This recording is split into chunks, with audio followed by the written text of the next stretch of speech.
Baik, bismillahirrahmanirrahim. Uh, jadi untuk soalan uh, dari usul fiqh ni, kaedah-kaedah usul fiqh. Jadi kita ada soalan pertama dan soalan kedua ya. Okey. Jadi saya pergi pada soalan kedua dululah. Soalan kedua ni agak mudah nak dicarilah berbanding soalan pertama ni. Sebab soalan pertama ni lebih kepada isu semasa isu semasa. Jadi soalan yang kedua ni dia banyak dalam kitab-kitab lah. Okey, kita pergi soalan kedua dulu. Jadi soalannya berkaitan dengan berikan penerangan tentang sumber hukum dengan merangkumi definisi, dalil, kehujahan, pandangan ulama dan contoh kes klasik dan moden. Okey. Jadi dia ada bagi 5 Jadi 5 ni. Bila bagi 5 ni markah 30, kita bagilah 6 kali 5 30 kan. Jadi satu item tu 6 markah. Baik Jadi dia bagi 5 ni, maksudnya yang setiap 5 perkara ni anda kena berikan definisi dia. Contoh al-uruf. Uruf ni kebiasaan kan. Apa yang dikatakan uruf dalam hukum sudut hukum syarak. Kemudian apa dalil uruf ni yang digunakan dalam hukum. Jadi apa kehujahan uruf ni? Maksudnya hujah dengan uruf ni macam mana? Ya. Mazhab apa yang digunakan? Kemudian apa pandangan ulama tentang penggunaan uruf ni? Ya. Kemudian bagi contoh kes klasik, contoh kes moden. Ya. Kes klasik kita ambillah 2-3 contoh yang jadi uruf, kebiasaan bagi suatu tempat. Kalau moden ni contohnya kita ambil dalam isu muamalah contohnya dalam urusan jual beli. Paling simple kita boleh ambil sebagai urusan jual beli dalam mesin automatik tu atau apa, vending machine tu contoh ya. Bila vending machine tu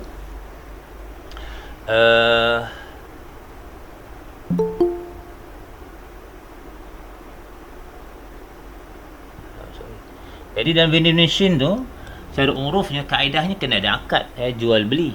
Tapi secara urufnya, secara adatnya benda tu lazim dan kurang kemudaratannya, darar itu, maka dia diterima pakai dalam kes muamalat. Contoh yang gitulah. Jadi boleh cari dalam hukum-hukum itu. Jadi dalam 5 tu pastikan ada step 1. Jadi hurai step 1. Kalau boleh ikut perenggan tak apa. 1 tu ataupun poin-poin. 1 uruf, 2 istishab, 3 sad az-zara'i, keempat qaulus sahabi, dan kelima al-maslahah al-mursalah. Setiap satu bagi contoh. Tu nanti cari dalam kitab-kitab banyak lah. Tu tak ada masalah. Ada nak tanya tak bahagian B? Soalan tentang 30% ni. Bab ni dulu. Ada nak tanya tak? Ke dah buat dah siap dah?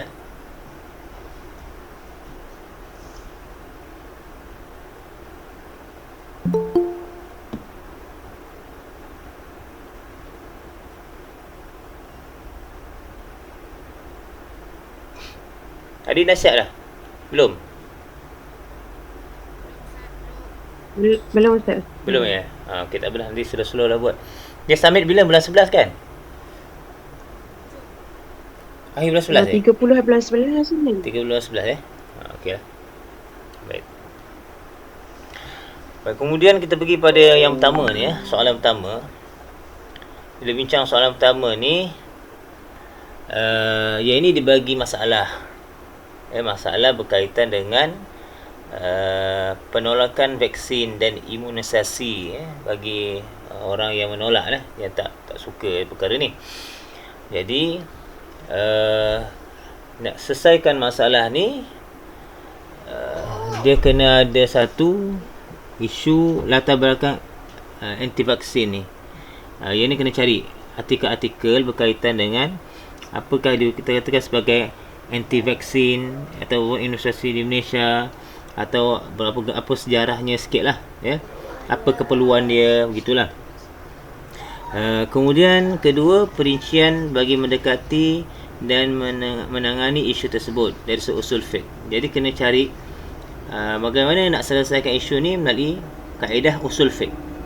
Kaedah usul, kaedah apa yang paling sesuai digunakan? Kaedah la darara wala dirar ke, kaedah apa? Macam-macam kaedah nanti kita belajar, kita tengok satu ya. Kemudian yang ketiga, pandangan-pandangan ulama dalam isu tersebut, sama ada pandangan yang menyokong atau menolak pendirian. Dan saya dah kongsikan satu artikel dalam tu, boleh guna pakailah artikel sebagai rujukan, tak masalah sebagai rujukan. Jadi ini boleh menjawab dalam perkara tu. Jadi kalau begitu, dia ada tiga item ni, jadi kita pecah 3 lah, maknanya 10 10 10 ataupun nombor 1 tu jadikan 5 markah pun tak apa. Dia punya apa dia panggil, banyak tak banyak isu nak masuk ke dalam tu. Nombor 1 ni latar belakang ni simple sikit je, tapi yang paling penting dia punya nombor 2 dan nombor 3 tu. Nombor 3 tu dia banyak cerita sikit lah, ataupun penghujahan ataupun huraian bagi nak menjawab soalan tu. Kalau lihat daripada skemanya, skema ni dia macam ni je. Dia follow skema ni, okey. Follow skema. Yang pertama ada pengenalan letak pengenalan. Nampak ni, mana pengenalan baik, cari yang ni, cemerlang ni Saya pun bagi markah ikut skema ni je. Kalau dia panjang sangat pun saya follow skema dia. Maksudnya pengenalan tu kena ada apa, nak bincang pengenalan tentang topik tu, definisi dia tu, objektif, kandungan, rujukan, fakta. Ada fakta tu maksudnya rujukan tu kita ada dipanggil rujukan teks dan rujukan akhir. Itu kena ada lah, rujukan teks dan rujukan akhir. Sebab ada yang lepas dia tak ada rujukan teks, itu yang susah saya nak bagi markah tu. Kalau misalnya kata pihak universiti tanya, dia perincikan, jadi saya boleh jawab lah, ada rujukan teks, ada tu. Kemudian yang kedua ni, 16 markah ni paling banyak ni, menjelaskan isi terperinci serta contoh dan gambar yang relevan lah. Gambar, kalau ada gambar lah, tak gambar pun tak apa, tapi ada contoh tu. Kalau isu berkaitan dengan bab ni, masih ada contoh lah, satu contoh ni, contoh kes klasik ni, kalau ada ni selesai lah contoh. Itu dengan ni, berkaitan dengan ini isu ni, apa contoh dia, apa contoh dia. Kemudian kesimpulan baik, kesimpulan ni kita ambil main point dia, yang paling utama tu apa kesimpulannya. Jangan ulang balik, mana ambil yang paling utama, kita highlight yang paling utama tu, sebab dia nakkan penjelasan berkaitan isu keseluruhan dan ada hubung kait antara isu tu. Kemudian akhir sekali format lah. Ni format ni dalam mengikut APA, ada tugasan, surat dan sebagainya. Jadi saya follow ni dah 30 markah lah. Biasanya ikut follow ni, walaupun kandungan tak berapa tebal, tapi follow ni ada isi sebagainya, kadang-kadang markahnya lebih tinggi daripada yang buat banyak-banyak. Kemudian dia tak ikut ni. Jadi saya pun agak sukar saya nak bagi markah. Wallahualam. Okey, kita tinggalkan dulu. Nak tanya, yang rujukan teks tu maksudnya penulis dengan tahun APA style. Ni format APA style kan. Jadi pengarang dan tahun. Cukuplah situ. Nama kenyataan, satu kenyataan, kemudian pengarang tahun. Okey, baik. Baik. Dan akhir sekali mesti ada rujukan penuh. Rujukan penuh tu maknanya nama pengarang, nama artikelnya, tahunnya dan sebagainya. Ikut kaedah penulisan yang betul lah. Okey. Baik, so kita boleh mulalah.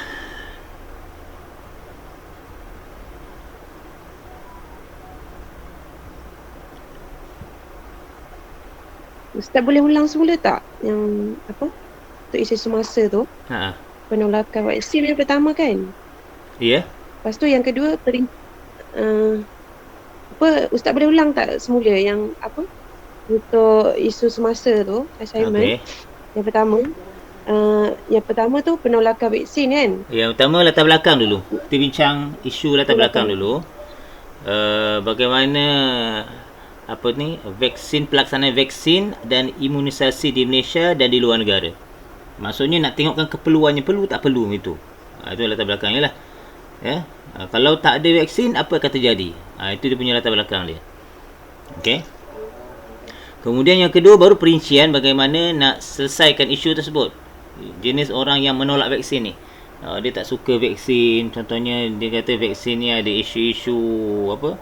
Isu-isu yang tak halal dan sebagainya kan. Ini antara isu-isu dia. Ya, antara isu-isu anti vaksin ni.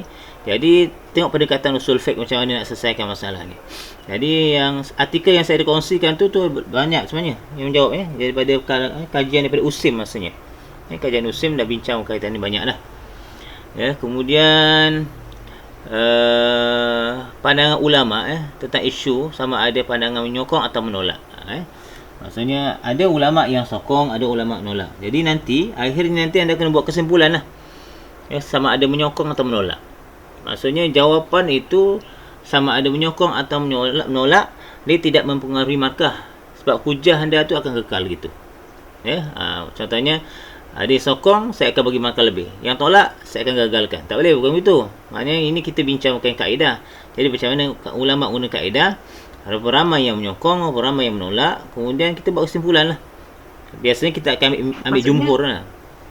Kita akan ambil jumhur ulama. Ataupun kalau kata di Malaysia, kita nak kuat kesimpulan, kita ambil fatwa, cukup.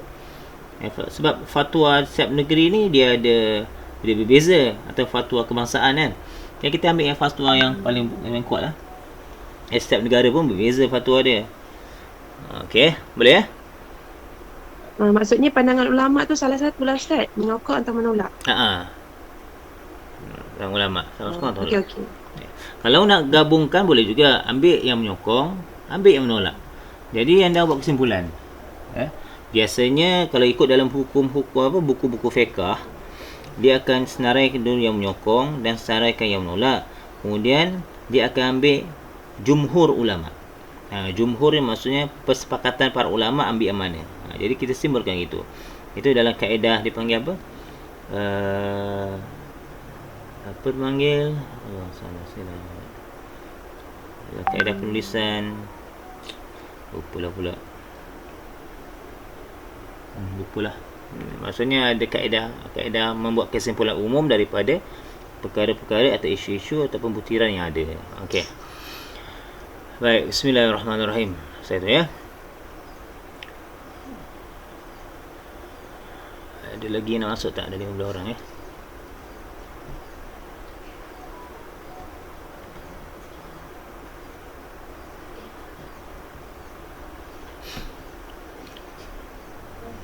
Okey.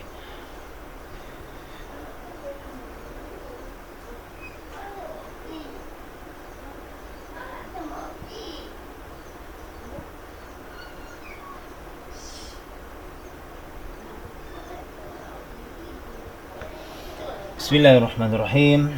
Alhamdulillah. Wassalatu wassalamu ala Rasulillah wa ala alihi wasahbihi ajmain. Allahumma salli ala sayyidina Muhammad wa ala alihi wasahbihi. Amma ba'd. Baik. Yang lepas kita dah bincang berkaitan hukum taklifi Taklifi yang itu hukum wajib, haram, apa lagi? Sunat, makruh dan harus. Jadi dalam kali ini kita masuk pula dalam bab hukum al-wadai. Adalah hukum wadai. Ya, hukum wadai. Saya tak sempat sediakan slide, kita bincang satu-satu sikitlah ni, ya. Baik, apa itu hukum wadai? Hukum ketentuan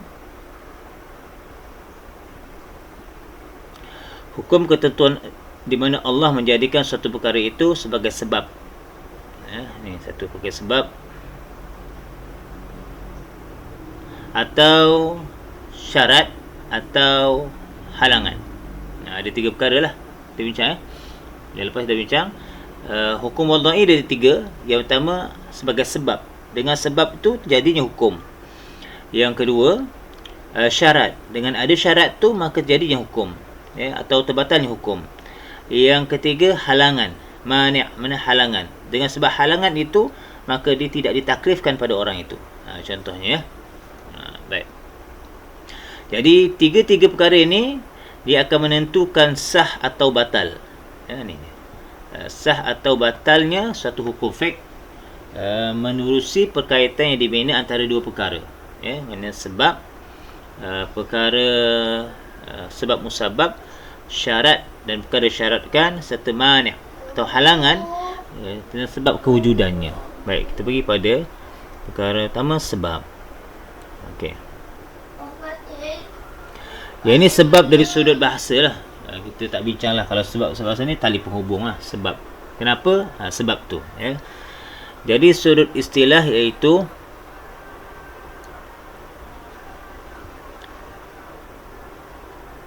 elemen yang menjadi penyebab kepada kewujudan hukum syarak.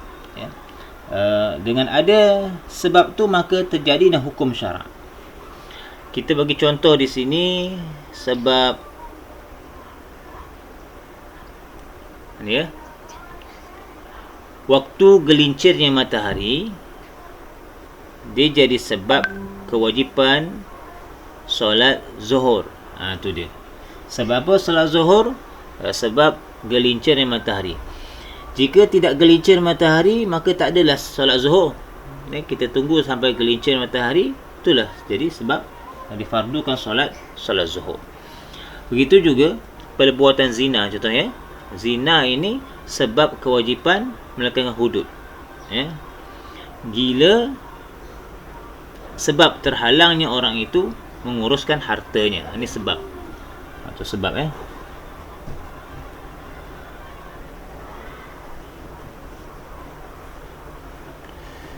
Baik, seterusnya kita lihat pembahagian sebab. Sebab ni ada pembahagian. Yang pertama, sebab berasaskan kawalan mukallaf. Yang kedua, tidak berasaskan kawalan mukallaf. Baik. Pembahagian sebab berasaskan kawalan mukallaf terhadapnya atau tidak. Menurut hukum syarak, dibahagikan pada dua. Sebab berada dalam kawalan mukallaf dan sebab yang tidak berada dalam kawalan mukallaf. Apa itu sebab? Katakan dalam kawalan mukallaf. Sebab yang boleh dikawal oleh mukallaf. Sebab yang boleh dikawal oleh mukallaf merupakan sebab yang terhasil akibat tindakan yang dilakukan secara sengaja oleh mukallaf tanpa dipengaruhi oleh faktor lain. Contohnya, mukallaf untuk bermusafir. Maksudnya, dia nak musafir ke tak musafir ke tu lihat pada mukallaf. Kalau dia musafir, maka menjadikan sebab pada dia untuk mengharuskan solat qasar atau jamak. Solat qasar atau jamak. Sebab tu dia dikatakan sebagai dikawal oleh mukallaf. Manusia tu kontrol.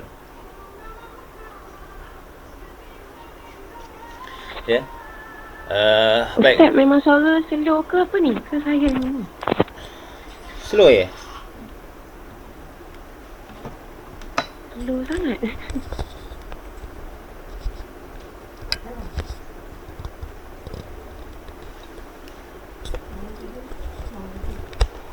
Okey tak? Ke slow lagi? Okey dah. Okey dah? Okey dah. Ya. Okey. Baik, sebab dalam kawalan mukallaf tadi adalah sebab contohnya musafir. Bila kita musafir, kita boleh musafir, tak boleh musafir. Kalau kita tak musafir, maka tak adalah rukhsah untuk qasar dan jamak tu. Kalau kita musafir, maka menjadi sebab untuk kita boleh qasar dan jamak untuk solat fardu. Baik, seterusnya sebab yang tidak berada dalam kawalan mukallaf. Yang ini berkaitan dengan bukan hak manusia nak menentukannya.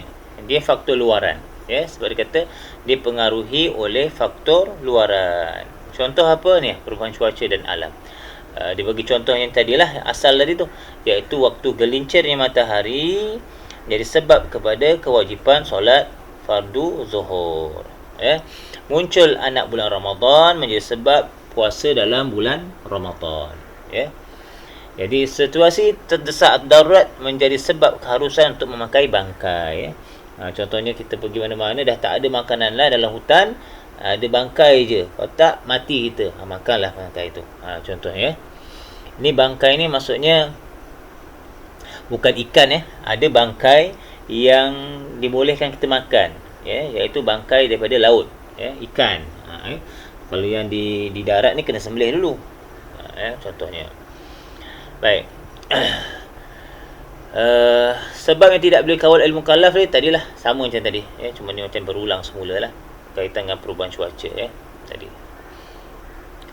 Baik, kita pergi yang kedua. Kita dah selesai sebab. Kita pergi dua, iaitu asyartu. Ini syarat. Syarat dari istilah yang ni nampak ni syarat ni macam maksud yang sama dengan sebab tadi sebagai tali penghubung. Ada orang masuk ke? Tak ada. Baik. Dari sudut istilah pula, sebagai suatu ciri yang jelas lagi konsisten, yang mana kewujudannya tidak mewajibkan wujudnya satu hukum. Tetapi ketiadaannya sebagai syarat akan menyebabkan hukum itu tidak wujud. Pelik-pelik lah. Dia punya pusing-pusing ayatnya. Maksudnya begini. Maksudnya di mana kewujudannya itu tidak wajibkan wujudnya suatu hukum. Tak ada, tak jadi. Kalau ada syarat ni, maka tak jadilah satu hukum tu. Contohnya. Atau dengan satu syarat ni, maka terselesailah, jadilah satu hukum. Dia maksudnya tu. Yang penting syarat. Syarat ni maksudnya bila lengkap je, okey, macam tu Tak lengkap je, maka dia tak jadi, tak wujud. Contoh dalam syarat solat, syarat sah solat ataupun syarat sah wudu, contohnya Baik, kita pergi pada pembahagian syarat Syarat terbagi pada dua, iaitu syarat dari sudut kesan dan syarat dari sudut sumber asal. Daripada kesan ada bagi pada dua, iaitu kepada hukum dan kepada kesan pada syarat.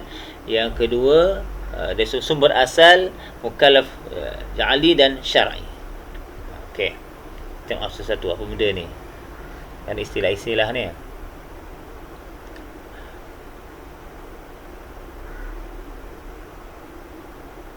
Baik.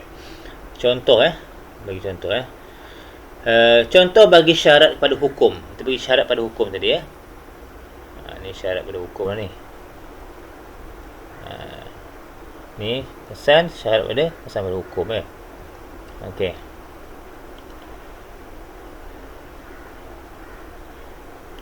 Baik, contoh syarat pada hukum seperti cukup haul. Haul ni tempoh setahun. Jadi dengan syarat cukupnya setahun tu, maka hukum wajib mengeluarkan zakat. Di mana kewujudannya, haul itu akan menentukan wujudnya kewajipan zakat. Kalau tak cukup setahun, maka belum wajib lagi itu maksud kaedahnya lah. Ini maksudnya hukum, kepada hukum dia. Syarat kepada hukum. Macam orang nak solat, hukumnya dia tak Islam, jadi tak boleh lah, tak wajib lah dia solat sebab dia tak Islam. Begitu kan. Dia Islam, maka syarat dia Islam, baru wajib solat. Itu maksudnya. Lagi tak Islam, tak wajib lah solat sebab dia orang kafir. Manakala syarat kepada sebab pula ialah ini syarat kepada sebab. Status sudah berkahwin yang menjadi syarat pada sebab wajibnya persalaan rejam atas penzina. Kalau dia bukan berkahwin, tidak berkahwin, dia kena hukuman 100 kali sebatan. Atas sebab dia telah berkahwin, maka dia menjadi syarat sebab wajibnya pelaksanaan hukum rejam ke atas penzina. Kata, ini kerana sekalipun sebab zina, kerana kewajipan pelaksanaan hukuman itu adalah wujud, namun dia bergantung pada syarat status perzina itu sendiri. Maksudnya dia dah kena had, tetap had, tapi bagaimana? Apa syaratnya? Syarat yang membawa kepada rejam ialah dia dah kahwin. Kalau dia tak kahwin, dia masih kena sebatan 100 kali. Okey.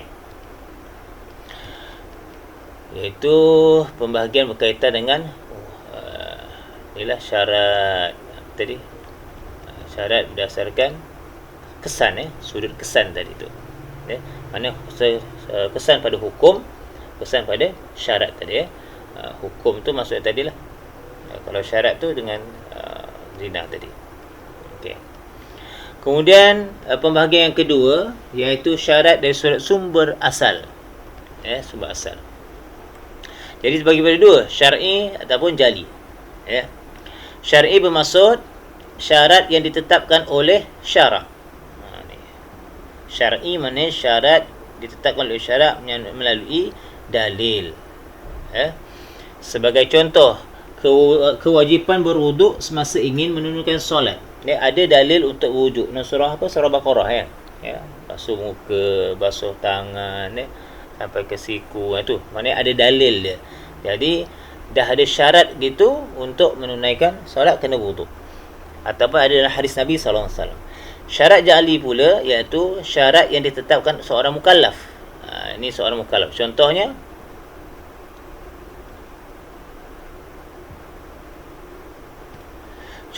syarat dibukukan oleh seorang pembeli kepada penjual peti ais agar ia dihantar ke rumahnya dengan percuma dan diberi jaminan daripada kerosakan selama setahun. Itu maksudnya adalah hukum muamalah. Dalam hukum muamalah, kita beli peti ais contoh dengan harga RM900. Jadi RM900 tu termasuklah khidmat dia untuk menghantar ke rumah dan jaminan kerosakan selama setahun. Jadi akad, bila dia terima je tu dan berlakunya pembayaran, maka ketika itu syarat itu ialah syarat mukallaf. Kalau pada ketika itu disyaratkan, tetapi pembeli kata tak puas hati, dia tak nak. Dia nak tambah lagi satu, contohnya jaminan dinaikkan selama 3 tahun. Jadi perkara itu maka tak berlakulah syarat tu. Tak berlakulah hukum jual beli itu. Tak sahlah jual beli itu. Tapi kalau diterima, maka itulah syaratnya, maka dia akan terima sebagai muamalah dalam jual beli. Ini syarat syar'i daripada Allah Ta'ala, daripada Rasulullah. Syarat jali ini daripada manusia ataupun mukallaf tu. Sebab itu dalam hukum usul fiqh ni ada kaitan dengan hubungan dengan Allah, hubungan dengan manusia, bermuamalah tu, hukum muamalah. Baik. Perkara yang ketiga dalam hukum wadai iaitu mani'. Mani' ni halangan. Mani' ni halangan ataupun tegahan. Menyebabkan satu hukum tu tidak dapat dilaksanakan. Kata apabila syarat dan sebab terjadinya hukum taklifi sudah ada, ia masih belum lagi berlaku sekiranya ada mani', halangan.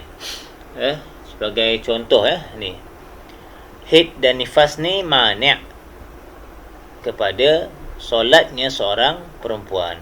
Hukum taklifi bagi seorang perempuan tu, hukum asalnya wajib solat sebab dah balik dan sebagainya.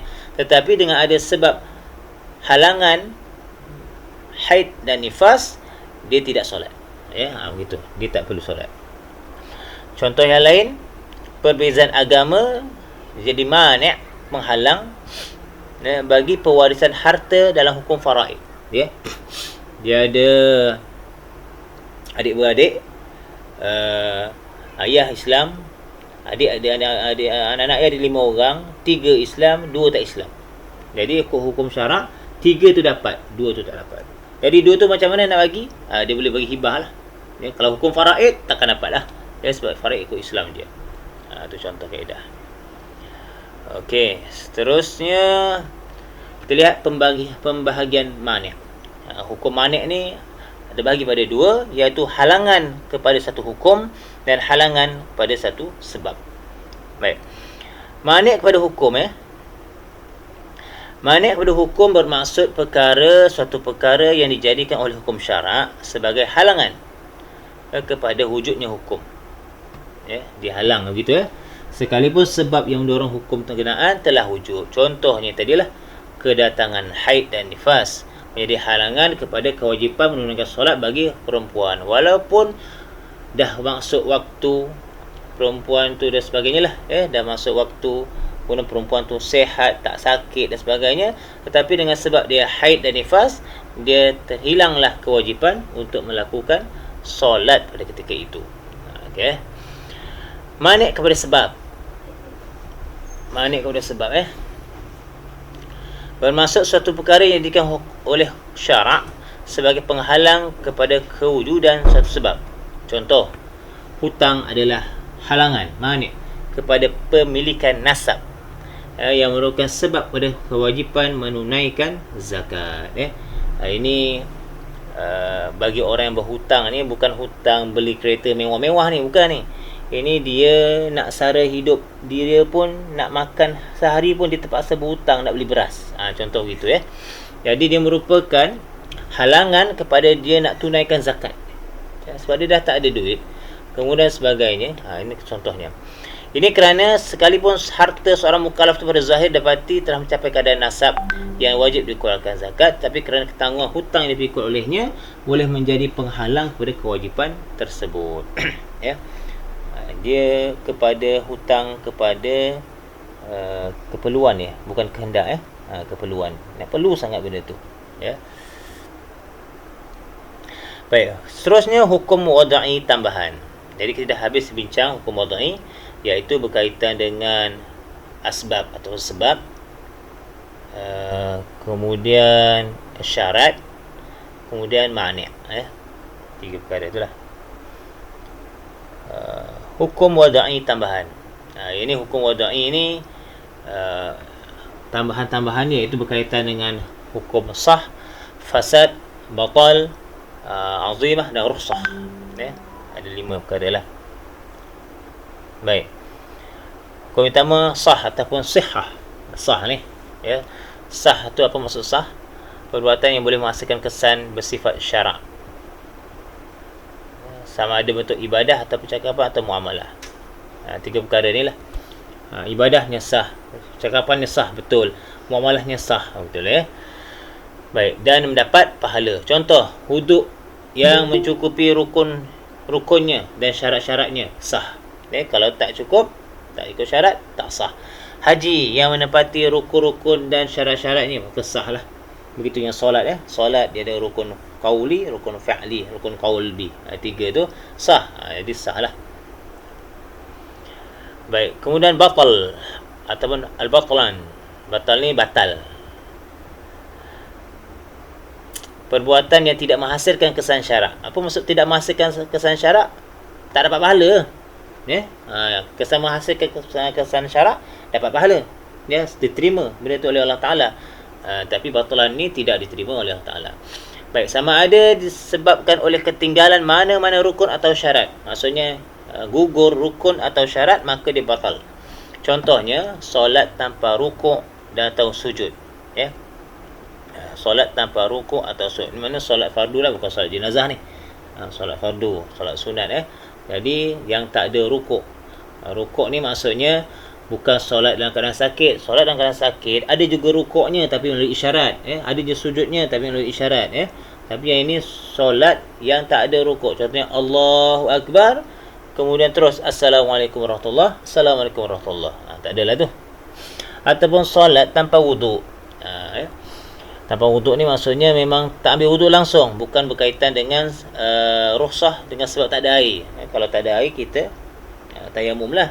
Sebab tayamum tu menggantikan pada wuduk. Ini contohnya batal. Baik. Dari sikit perbincangan, ulama Hanafi atau Hanafiyah dia membezakan antara batalan dengan al-fasad. Fasad ni apa? Rosak. Rosak. Batalan ni batal. Tapi Imam Hanafiyah, ulama Hanafiyah, dia membezakan di antara dua ni. Dia kata batalan tidak lahir mana-mana kesan syarak. Maksudnya tak ada pahala. Buat tak dapat apa-apa pun. Tapi fasad lahir daripada sebahagian kesan-kesan syarak. Maksudnya ada juga, diterimalah juga. Tapi sedikit saja. Mungkin pahalanya separuh ke. Yang kedua, tidak memenuhi rukun dan syarat. Maksudnya gugur rukun atau syarat sah tadilah. Maka al-fasad pula memenuhi rukun dan syarat tapi terdapat kecacatan pada syarat atau rukun. Rukun buat, syarat ada tapi tak berapa sempurna. Itu mana fasad. Contoh baca Fatihah, baca dah. Tapi hatinya melayang mana-mana. Contohnya kan. Ataupun rukuk dah tapi tak rukuk secara betul. Dia tak 90 darjah. Maknanya tak sempurna. Itu mana fasad. Yang ketiga, contohnya ketika bercakap ketika solat. Bercakap ketika solat batal, habis. Tapi untuk fasad, solat yang tidak cukup syarat, maka ia batal dan tidak tinggalkan kesan. Ini kalau apa dipanggil? Solat yang tak cukup syarat. Tak cukup syarat maksudnya tiba-tiba je dalam solat dia gila, maknanya batal lah, dan dia dikatakan sebagai fasad juga. Wallahu alam. Baik. Seterusnya azimah dan rukhsah. Azimah ni iaitu perkara disyariatkan sebagai hukum asal yang umum secara kulli ataupun kuliah, ya, perkara yang disyariatkan sebagai hukum asal yang umum, ya, sebab dalam perkara asal dia ada perkara furu' dan perkara asal. Baik, contohnya ni menjadi suatu peraturan umum kepada setiap mukallaf dalam semua urusannya seperti arahan asal menunaikan solat, zakat dan amal lain, aqimus solat wa atuz zakat, tasumu ramadan, tu solat yang wajib-wajib, itu arahan umum, arahan umum. Dalam Quran ada arahan umum, ya. Tapi dengan kategori bagi perkara yang dianggap sebagai azimah boleh bagikan pada hukum, ini macam hukum taklifi tadilah, umum, iaitu wajib, sunat, haram, makruh dan harus, mengikut kesesuaian syarak. Contohnya dalam bab perkahwinan, bila perkahwinan ada hukum perkahwinan tu wajib, ada hukum perkahwinan tu haram, ada hukum perkahwinan tu harus. Contoh, kalau dia berkahwin untuk menyakiti perempuan, maka hukumnya haram. Itulah, ya. Tapi kalau dia kahwin, dia cukup semua, mampu menyara dan sebagainya, bagi nafkah, maka hukumnya harus. Betul, ya. Baik, rukhsah pula. Rukhsah ditarikkan pada hukum-hukum pengecualian. Rukhsah ni hukum pengecualian oleh Allah Ta'ala. Kerana apa? Sebab kesulitan atau kepayahan oleh manusia atau hambanya. Baik. Dengan sebab apa? Kewajipan azimah tadi, kewajipan yang umum tadi. Contohnya solat, arahan asas atau asal Allah Ta'ala, hukum solat wajib, wajib, ya. Adakah jadi sunat? Tak, dia ada rukhsahnya. Ketika musafir, maka dia berikan rukhsah. Itu ada qasar, jamak ataupun takdim, takhir, itulah, ya. Yang ini dia ambil contoh sebagai rukhsah keharusan mengaku kufur ketika dipaksa dan diancam bunuh. Dalam kes ni, faktor membenarkan pelakuan tersebut wujudnya paksaan ancaman bunuh ke atas mukallaf, sedangkan hukum asalnya melakukan demikian ialah haram. Ini ada satu pandangan lain daripada Syekh Dr. Yusuf Al-Qaradawi. Dia mengatakan bahawa boleh kaedah demikian, kaedah ini dengan syarat begini, dengan syarat di kawasan kita tu dah tak ada lagi orang Islam. Kalau dibunuh kita ni, maka hilanglah kesan atau Islamnya di kawasan tu. Dah tak ada tak ada waris Islam dah, tak ada dah. Maka bolehlah begitu. Tapi kalau misalnya kata dia kekal dengan keimanannya lalu dia dibunuh, maka itu lebih baik dia di sisi Allah Subhanahu Wa Taala. Itu pandangan Dr. Yusuf Al-Qaradawi dalam kitabnya lah, ya. Tapi hukum asal diharuskan, harus mengaku kufur, ya. Sebab Ustaz, ya. ada pelajar nak masuk, nak join. Okey,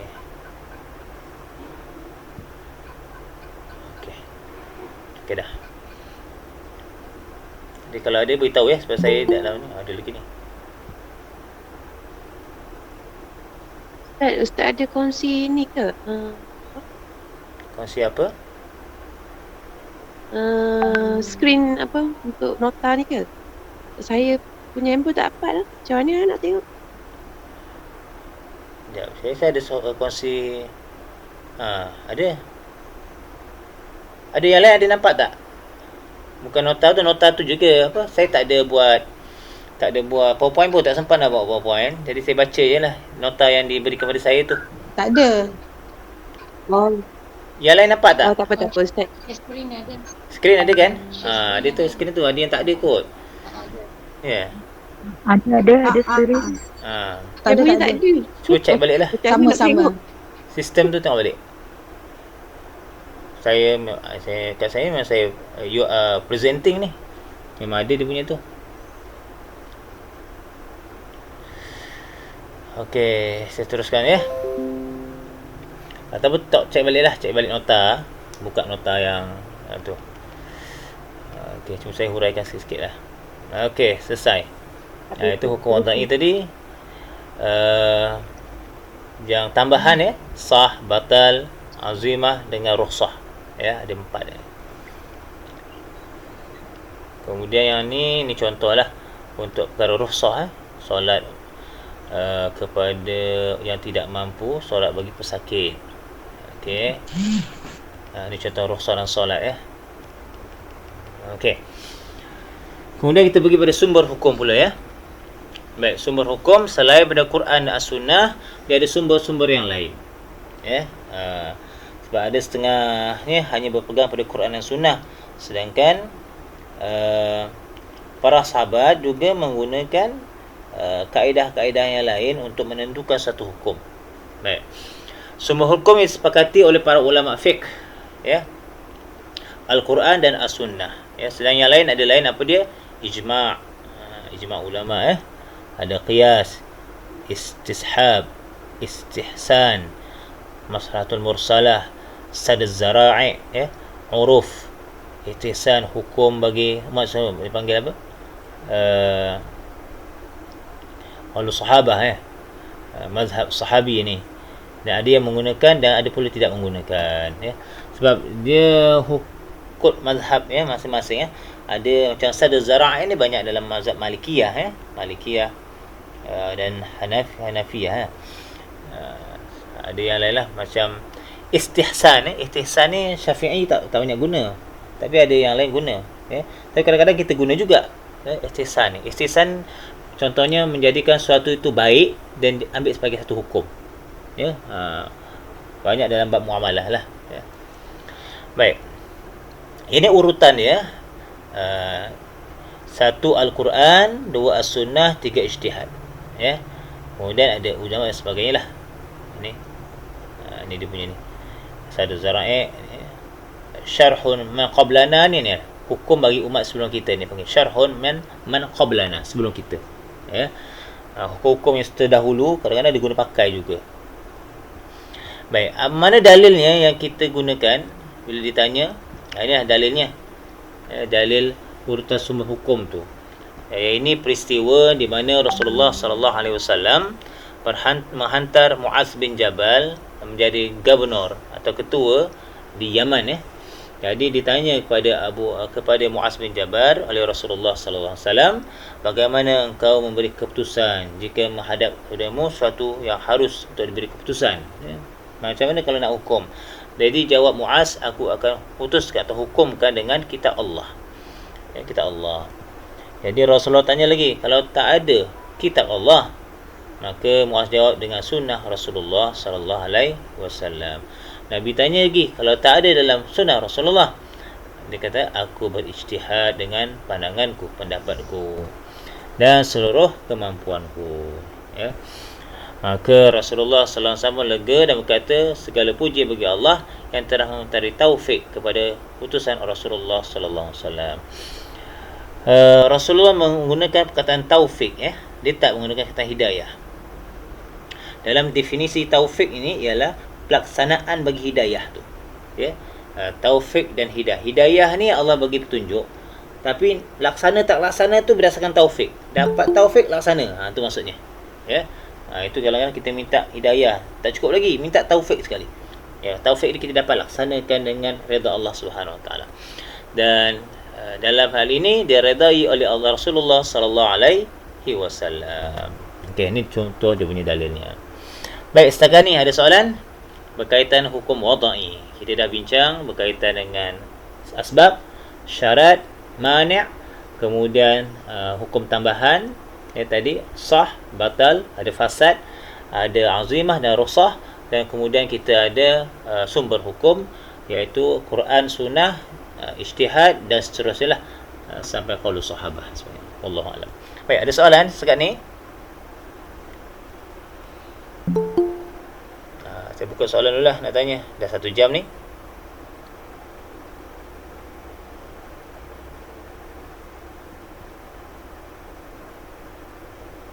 Yang asal-asal ni mudah sikit kot, insyaAllah. Ada lagi nak masuk ni.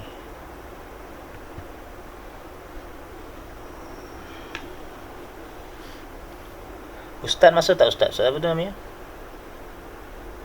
Ada tak?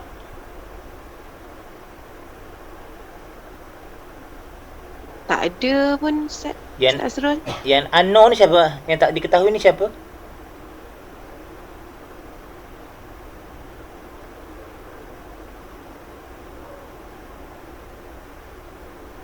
Lah ada seorang yang tak ada nama. Ha. Tak tahu siapa yang tak ada nama ni. Tak tahu Ustaz. Orang tu je yang tahu dia siapa kan. Tapi tak apalah. Nanti dia beritahu lah tu. Sebab saya nak rekod kehadiran ni. Tu siapa tu Ano?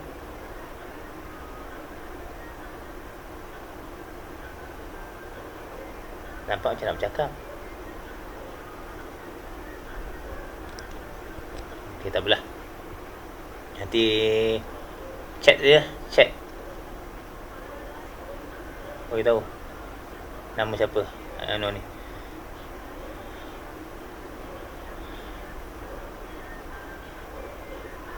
Okey.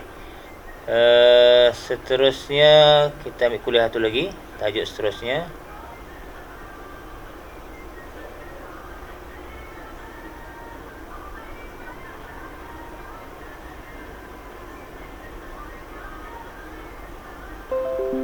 Ustaz nak tanyalah. Ya. Orang India, dia memeluk agama Islam. Ya. Lepas tu dia meninggal.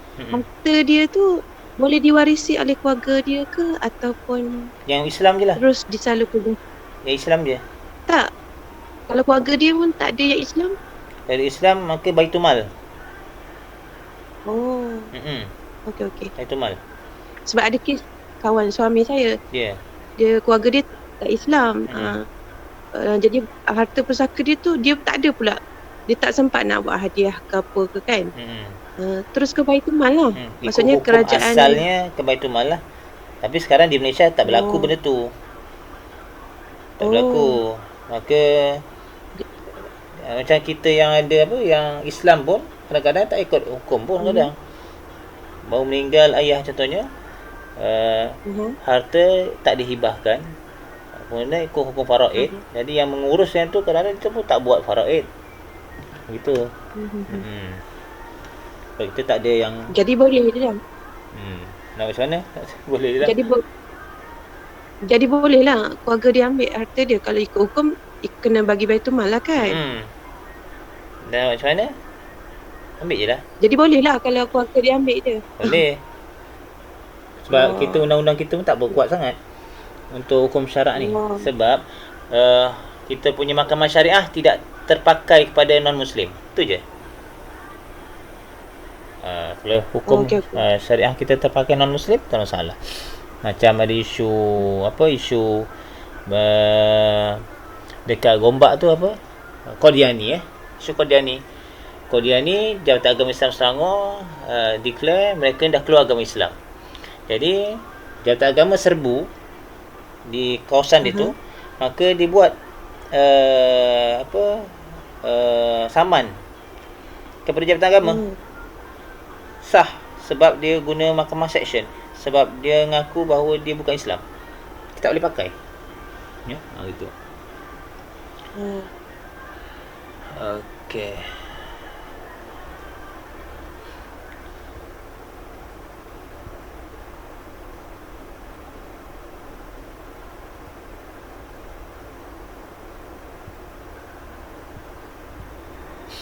Baik, seterusnya kita pergi kepada kaedah pengambilan hukum ya. Kaedah pengambilan hukum ni 18 slide ya. Yang pertama dipanggil al-amru wan nahu, perintah dan larangan. Ya, maknanya dalam pengambilan hukum asalnya melalui perintah dan larangan oleh Allah Subhanahu Wa Taala ataupun oleh Rasulullah sallallahu alaihi wasallam. Bila kita bincang dalam kitab fiqh, kata asy-syari'. Dalam kitab fiqh bila bincang bab hukum ni, ulama tak menggunakan kalimah Allah.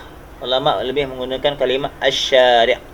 Asy-syari' ni bermaksud siapa? Allah Taala. Ini kadang-kadang bermaksud kepada Rasulullah sallallahu alaihi wasallam yang memberi hukum pada sesuatu perkara. Okey. Jadi perkara al-amru dan an-nahyu, perintah dan larangan. Jadi al-amru dan kaedah-kaedahnya, perintah dan kaedah-kaedahnya. Baik. Ini dari sudut bahasa ya. Al-amru ni perintah yang digunakan oleh orang lebih tinggi kedudukannya untuk menuntut pada orang lebih rendah darjatnya melakukan suatu perbuatan. Contohnya bos arah pada dia punya pekerja dia, ya, majikan arah pada pekerja. Perintah. Itu dari sudut bahasa lah tu, ya, sebagai perintah. Okey. Daripada istilah pula, para ulama berselisih pandangan berkaitan dengan definisi al-amru. Al-amru. Jumhur ulama kata al-amru tu ialah perkataan menuntut melakukan perbuatan. Dalam bahasa dipanggil al-qawlu al-talibu lil-fi'li. Pandang atau percakapan, perkataan talibun yang dituntut untuk dilakukan perkara itu, melakukan perbuatan. Okey, ini perbincangan lah berkaitan satu-satu perkara ni.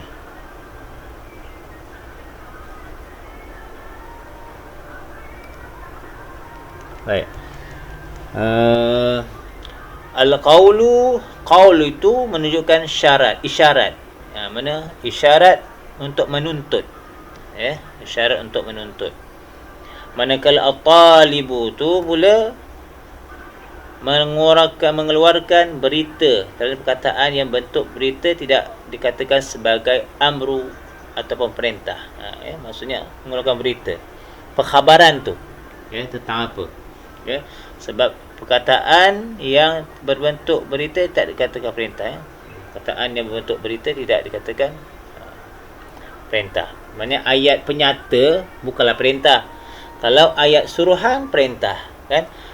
Contohnya berkaitan dengan aqimus solah, perintah untuk solat, ya. Kalau setakat as-salatu, contohnya dia bukan perintah, itu penyataan.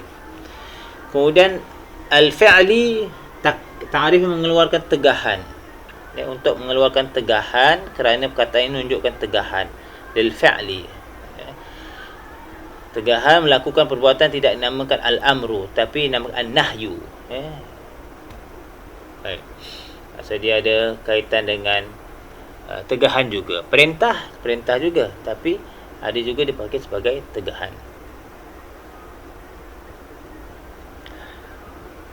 Okey, ini takrifan saja. Pun dibincang juga berkaitan dengan pandangan Mu'tazilah ni. Dan sebahagian pandangan ulama Asy'ariyah, ya. Dia kata apa? Perkataan yang menuntut seorang dengan syarat lahirnya dari orang atas kepada orang bawah. Ni secara umumnya ni. Ni semua secara umum je, ya. Secara atas ke bawah. Di Arabnya lah. Ini huraian bagi al-qawlu, al-talibu dan fi'lu. Saya tak bincang panjang ni lah. Ini pun pandangan Mu'tazilah pun saya tak bincang, ya. Okey. Kita pergi pada sirah. Sirah maknanya lafaz. Sirah tu apa? Lafaz. Betul-betul lafaz. Baik. Dalam lafaz dalam Quran atau dalam hadis Nabi sallallahu alaihi wasallam, jadi lafaz untuk perintah tu ada 4 perkara di sini. Ada 4, ya. Yang pertama yang berkaitan dengan fi'il amar.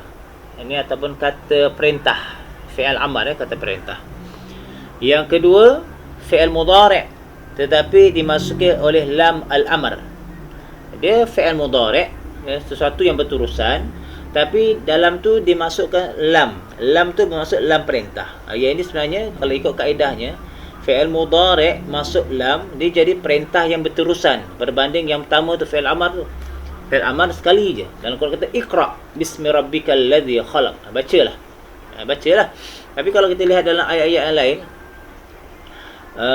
la yaktub, ini untuk berkaitan kes hutang, dalam surah Al-Baqarah, lam tu la yaktub, ya. Yaktub untuk kamu tuliskan. Maksudnya orang yang berhutang dia wajib tulis hutang itu.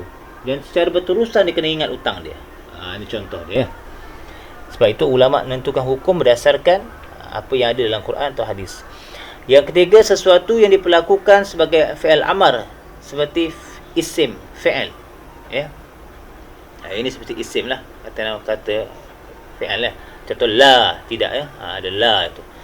Ataupun lam. Contohnya lah. Ataupun apa lagi? Dan akhir sekali jumlah khabariyah.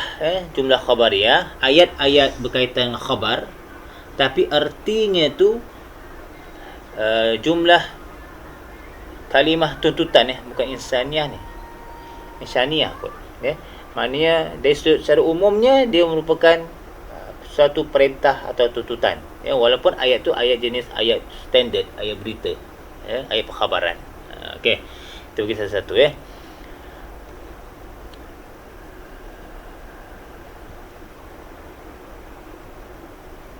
ni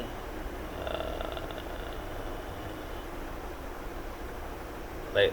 Ini contoh sirah fi'al amr. Bismillahirrahmanirrahim. Qala ya abati fa'al ma tu'mar. Wahai ayah, jalankanlah apa yang perintahkan kepadamu. Ya abati if'al ni, perintah ni. Lakukanlah, jalankanlah ma tu'mar, apa yang telah diperintahkan. Ini berkaitan kisah apa ni? Kisah Nabi Ismail Nabi Ibrahim alaihissalam kan. Jadi lafaz if'al ni merupakan fi'il amar dan hukum hakiki di mana setiap perintah adalah wajib. Tu dia. Ini adalah wajib. Mana hukum yang istimbatkan daripada sirah amar tersebut menunjukkan hukum wajib. Maknanya kita ambil hukum daripada kalimah if'al ni, maka hukumnya wajib. Bukan sunat, bukan harus, wajib. Ambil terus daripada sirah tu. Itu yang pertama. Baik. Seterusnya fi'il mudhari'. Fi'il mudhari'. Fi'il mudhari' contohnya ayat faman syahida minkum syahra falyasum. Ini falyasum ni.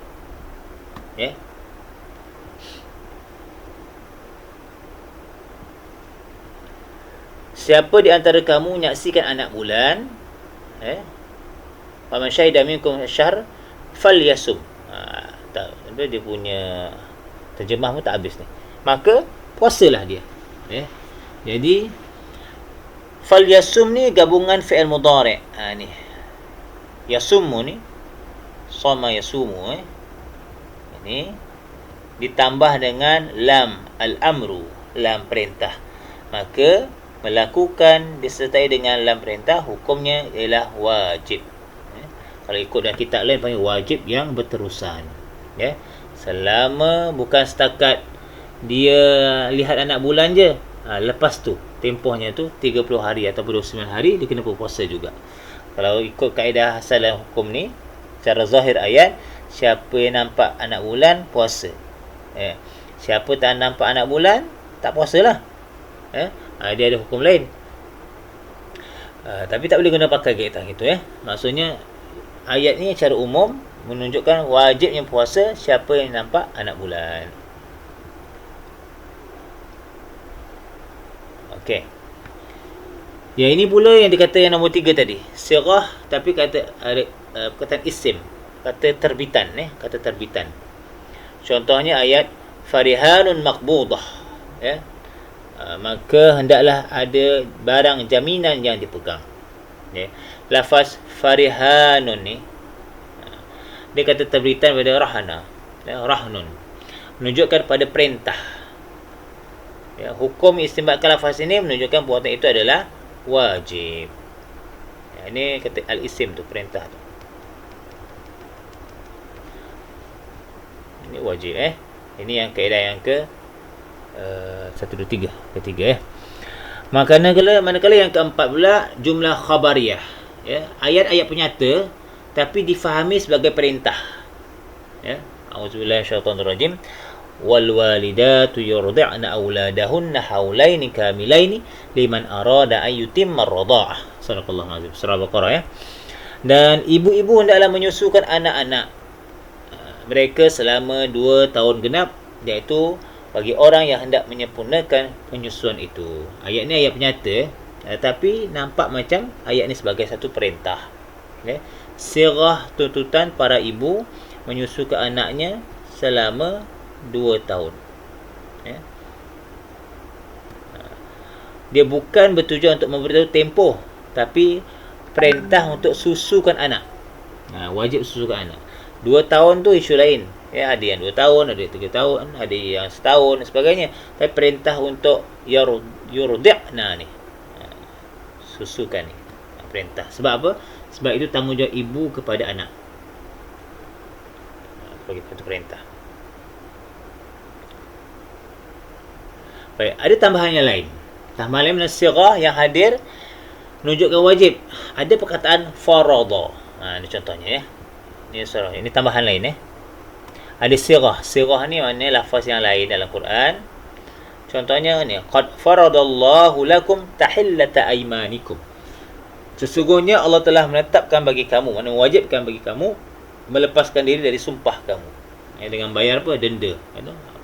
Denda kafarah, bagi makan orang miskin, apa lagi? Membebaskan hamba. Itu contoh dia. Ada perkataan farada tu menunjukkan wajib. Ini dalam penentuan hukum syarak Baik ya. Mana farada itu difardukan, maka fardu hukumnya wajib lah. Okey. Begitu juga dengan perkataan lafaz kutiba. Ya, a'udzubillahi minasyaitonir rajim. Ya ayyuhallazina amanu kutiba alaikumus siyam. Kutiba ni wajib. Maknanya perkataan wajib. Ada perkataan kutiba ni diwajibkan. Ditentukan, diwajibkan. Lafaz kutiba tadi maka hukumnya wajib berpuasa. Baik. Seterusnya hukum yang istimbatkan daripada sirah al-amru. Hukum yang diambil daripada lafaz perintah ni. Baik. Jadi ulama berbeza pendapat dalam menentukan makna hakiki lafaz al-amru. Tadi kita dah bincang banyak lafaz. Ada yang kata perintah, ada yang fi'il mudhari' masuk lam amru, ada yang jumlah khabariyah, jumlah khabar tapi ayatnya menunjukkan perintah, ataupun ada isim, contoh farihanun tu, farahnun tu menunjukkan perintah. Jadi banyak. Jadi pada ketika ulama tidak ada tanda yang menunjukkan salah satu dari maknanya. Terdapat beberapa pandangan ulama mengenai makna hakiki tersebut. Maknanya dia kata jumhur ulama kata apa? Jumhur kata ni, jumhur ulama kata makna asal amr ialah wajib. Berdasarkan ni firman Allah Taala ni. Oleh itu hendaklah mereka mengingkari perintahnya, beringat serta berjaga-jaga supaya tidak ditimpa balak bencana atau ditimpa azab seksa yang tidak terperi sakitnya. Jadi berdasarkan ayat ni lah. Bila orang langgar perintah, maka Allah azab. Maka hukum meninggalkan perintah tu haram, tak boleh. Mana perintah melakukan dia jadi wajib. Okey. Kecuali ada qarinah yang malingkan makna asal. Ini pandangan ulama lah. Baik. Al-amru asalnya menunjukkan wajib dan ada tanda-tanda tertentu. Contohnya dalam surah An-Nur, aqimus solah wa atuz zakah. Ini contohnya. Dirikanlah solat dan tunaikan zakat. Ini contohnya, tanda-tanda tertentu surah An-Nur hukum asal wajib. Ini aqimus solah wa atuz zakah.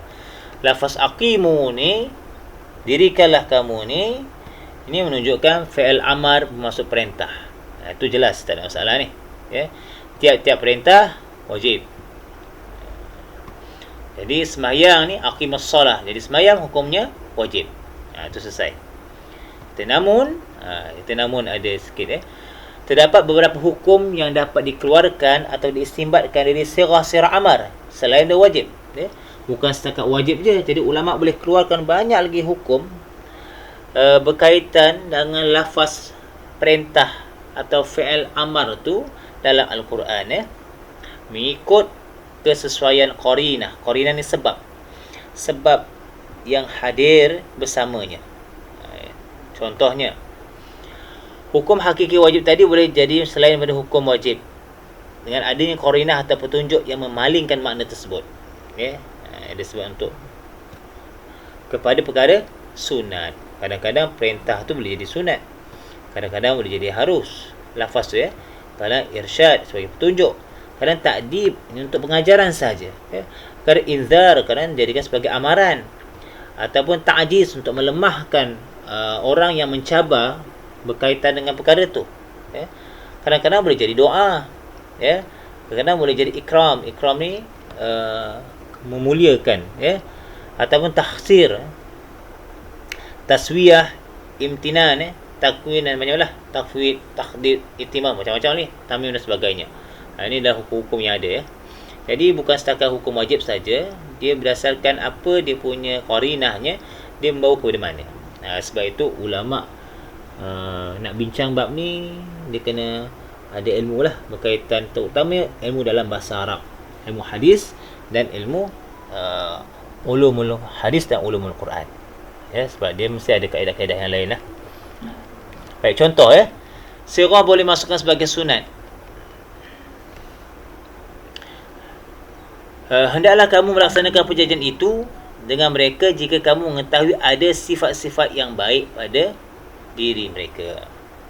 Ini ada syarat ni. Okay. Laksana. Ayat di atas telah memalingkan maksud asal hukum yang wajib tersebut. Dia melalui qarinah apa? Qarinah berdasarkan ayat itu sendiri. Ya, sambungan ayat itu sendiri. Ya, selepas fi'il mudhari', ya, diberikan pilihan sama ada untuk menulis atau tidak hutang tersebut. Ya. Ini menunjukkan lafaz tersebut tidak menunjukkan wajib tetapi hanyalah sunat. Ya, sebab dia bagi pilihan tadi. Ya, fi'il mudhari'. Baik, ni kena tengok dalam ayat ni lah. Kemudian sirah menjadi harus pula. Ya. Dalam Quran Allah SWT menyatakan kulu washrabu min rizqillah. Makanlah kamu dan minumlah kamu daripada rezeki Allah. Asalnya kulu ni fi'il mudhari', fi'il amar, perintah. Tetapi dia jadi harus, ya. Kedua-dua perintah Allah Ta'ala, ya. Kulu washrabu, makan dan minumlah kamu. Perintah Allah Ta'ala, ya. Tiap hakikinya perintah yang wajib, maknanya makan dan minum tu wajib. Tapi melalui ayat ini hukum makan, tetapi makanan adalah urusan keduniaan. Okay. Allah dan Rasulnya tidak menyatakan banyak atau sedikit, malahan tiada paksaan pun. Jadi hukum makan tu harus. Ya. Kadang-kadang hukum makan menjadi haram jika dia menjadi mudarat, ya, atau makan benda yang haram. Ya. Kadang-kadang hukum makan ni jadi wajib. Sebab apa? Kalau tak makan nanti kita tak boleh ibadah, kena makan. Begitulah kaedahnya, ya. Jadi walaupun dia ada perintah fi'il amar di sini, dia melihat kepada qarinah ialah hukum, ya. Sebab Rasulullah tak nyatakan banyak atau sikit, ya. Malah kadang-kadang tak ada paksa pun untuk makanan ni. Maka perintah ni dikatakan sebagai wajib, tapi bila hal keduniaan ni maka jadi mubah lah, harus. Ada satu hadis Rasulullah SAW menyatakan antum a'lamu bi umuri dunyakum, kamu lebih tahu urusan dunia kamu, bab makan, ya. Kalau hukum wajib ni apa Nabi makan kita kena makan, kita tak boleh makan nasi lah, sebab Nabi pun tak makan nasi, ya. Nabi makan gandum contohnya, kan. Kalau makan buat hukum apa, hukum bayar zakat fitrah, kan, kita makanan asasi kita beras, makanan asasi orang Arab ni gandum ataupun jagung, ya. Jadi beza. Baik, seterusnya ialah berkaitan dengan kaedah al-amru. Banyak kaedah ni. Ya, yang ini yang kita nak guna pakai nanti dalam jawab soalan yang pertama tu, berkaitan dengan isu vaksin ni, ya. Kaedah-kaedah ni lah. Boleh guna, boleh tak guna. Tengok macam mana kesesuaian, ya. Antara yang pertama al-aslu fil amri lil wujub, ya. Yang kedua al-aslu fil amri la yaqtadi at-tikrar. Ni nama-nama Arab ialah al-aslu fil amri la yaqtadi al-fawr. Al-amru bi syai'in amrun bi wasail. Al-amru bi syai'i nahyun an diddihi. Kemudian idza fu'ila al-ma'mur bihi ala wajhihi yakhrijul ma'mur an ahdatil amri. Kemudian al-qada'u bi amri jadid. Kemudian al-amru al-muta'alliqu ala al-ismi yaqtadi al-iqtisari ala awwalihi. Dan yang akhir al-amru ba'da nahi yufidul al-ibahah. Okey, ni kaedah-kaedah. Ni kaedah, ya. Nanti kita bincang panjang lah tu kaedah tu. Kita bincang je bab nahwu pula. Nahwu ni larangan ya. Baik, nahyu dan kaedah-kaedahnya. Larangan menuntut agar meninggalkan suatu perbuatan. Ini larangan ni. Ya, kita dituntut meninggalkan suatu perbuatan. Daripada nahyu ni kata asal nahiyah. Naha ni larangan ataupun cegahan. Baik, menurut Mustafa Said Khain dalam kitabnya Al-Kafi Al-Wafi. Ini pun boleh ambil dalam kitab ni. Dr. Mustafa Said Khain ni ulama Syria. Dia pendekatan ada agak mu'tadil sikit. Dia tak keras sangat. Kalau kita ambil buku-buku daripada Timur Tengah yang lain, kadang-kadang dia terlalu bias kepada mazhab yang mereka ada. Yang ni agak mu'tadil. Tadi ni mana 4 mazhab tu akan dibincangkan. Apa dia kata? Wal qawlul al-insya'i dalu ala talbil kaffi ala jihatil isti'la. Maksudnya penyataan atau ucapan yang tidak dapat dijadikan petunjuk. Ya, perkataan atau ucapan yang dapat dijadikan petunjuk, iaitu tuntutan yang berisi larangan. Maknanya satu talib tuntutan yang ada larangan untuk berbuat sesuatu yang datang dari pihak yang lebih tinggi kedudukannya. Yang tadi kita bincang al-amru tu, perintah daripada orang yang tinggi kedudukannya kepada orang yang rendah kedudukannya, itu perintah amru. Yang ini pula larangan, dikatakan ucapan atau pernyataan yang jadi sebagai petunjuk, tuntutan apa? Tuntutan larangan, jangan ataupun tidak, ya, untuk berbuat sesuatu datang dari pihak yang lebih tinggi, ya. Baik, tadi lafaz an-nahyu. Yang pertama fi'il mudhari' yang disertai dengan la nahiyah. Ya, fi'il mudhari'. Fi'il mudhari' taj'al, taf'al, apa lagi? Taktub, tadrub, contohnya. Ini dalam firman Allah Ta'ala, ya. Maksudnya, dan janganlah engkau jadikan tanganmu terbelenggu di lehermu, dan janganlah pula engkau menghulurkannya dengan sehabis-habisnya, dan akibatnya akan tinggallah engkau dalam keadaan yang tercela serta kering keputusan. Kalimah la taj'al, jangan kamu jadikan. La taj'al, la taf'al, ni sirah. Ini maksud larangan. Bila ada sirah ni, lafaz ni maksudnya larangan. Okey. Kata jelas ayat di atas ni menunjukkan maksud pengharaman yang hakiki, iaitu dilarang bersifat bakhil. Sifat bakhil dan tidak mahu mengeluarkan nafkah. Larangan dia Allah Ta'ala, ya. Golongan demikian diumpama sebagai mereka yang mengikat tangan-tangan mereka ke leher mereka sendiri sebab sifat bakhil dan tamak mereka itu, ya. Baik, ini juga fa'al ada mudhari' maksud la, yang tidak disentuh mereka makhluk-makhluk yang ayat suci. La yamassuhu illa al-mutahharun, ya. La yamassuhu illa al-mutahharun. Ni berkaitan Quran, ya. Surah Waqiah, ya. La yamassuhu menunjukkan larangan memegang Al-Quran bagi mereka berhadas besar ataupun berhadas kecil. La tu, ya. Maknanya siapa yang berhadas maka dia tidak boleh memegang Al-Quran atau menyentuh Al-Quran. Jadi yang penting di sini apa dia? Fi'il mudhari' disertai dengan la. Fi'il mudhari' ada la nahwu ni lah. Okey.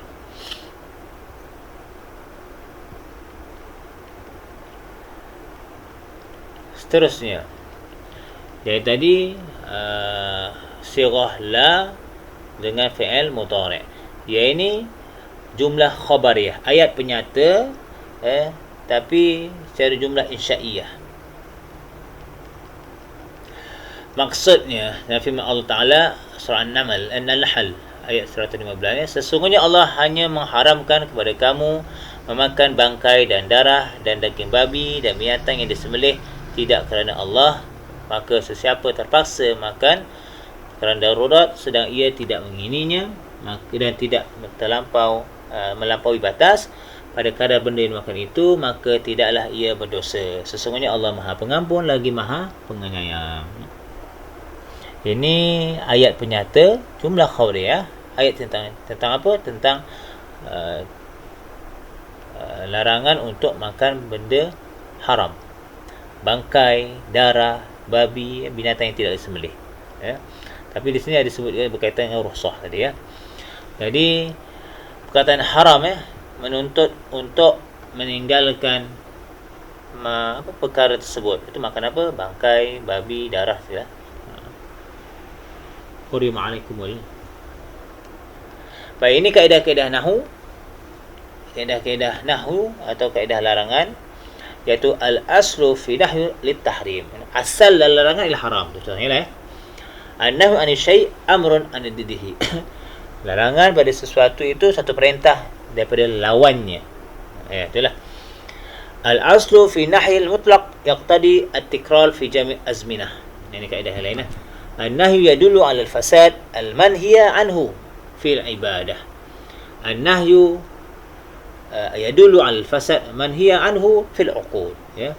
Ini larangan menunjukkan satu fasad ya, kerosakan bagi dalam uqud ni dalam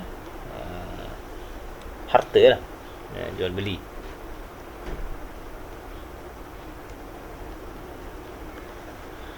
Baik, seterusnya berkaitan dengan al-khas wal-am. Lafaz-lafaz khusus, lafaz-lafaz umum. Itu pun ada isu juga berkaitan dengan penentuan bagi hukum. Lafaz umum, lafaz am. Kadang-kadang fi'il mudhari' pun jadi hukum. Ya. Min contohnya, kalimah min.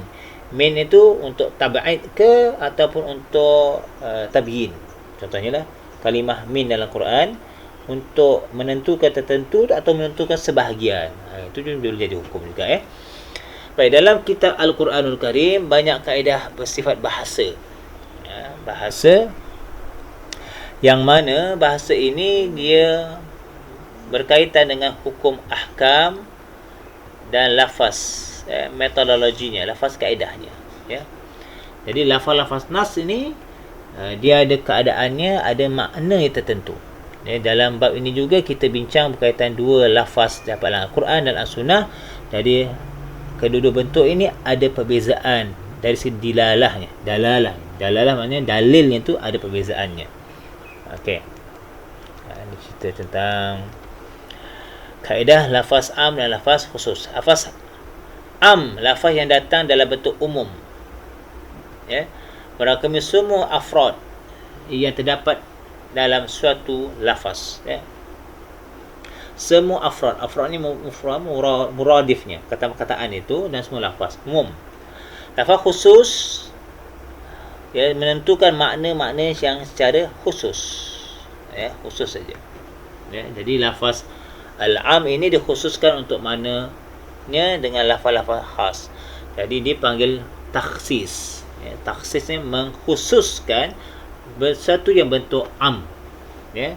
Contoh aqimus solah itu am ya, tapi ada ayat lain yang mengkhususkan lagi perintah-perintah tentang, atau hadis mengkhususkan lagi tentang perintah am itu ya. Dia kata namun tidak semua lafaz am boleh ditakhsiskan dengan lafaz khas ya. Tak semualah, bukan semua. Biasa yang perkara ibadah ni banyak, biasa semua keadaan ni kebanyakan ni ada. Okey.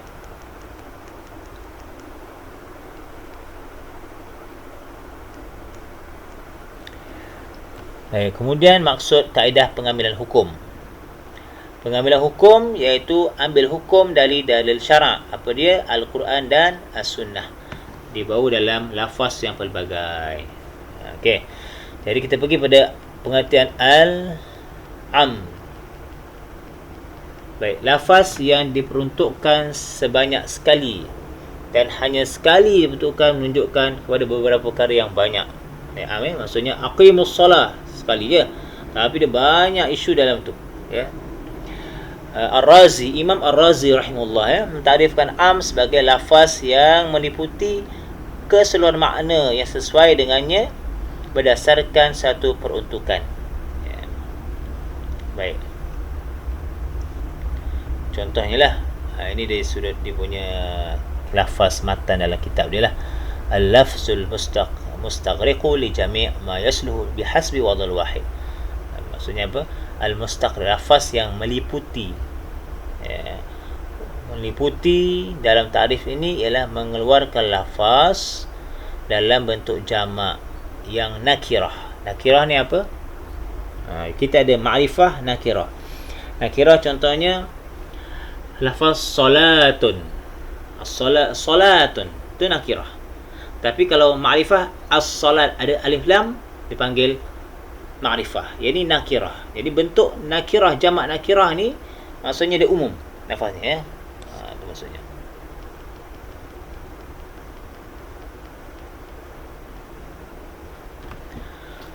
Kemudian apabila dikatakan ja'ni tulab, pelajar-pelajar yang datang kepadaku, ini maksudnya ialah semua pelajar yang datang kepadanya. Ini dalam imam tadilah, Imam Ar-Razi tadi. Ia juga digunakan lafaz secara mutlak seperti rajulun, ar-rajulu.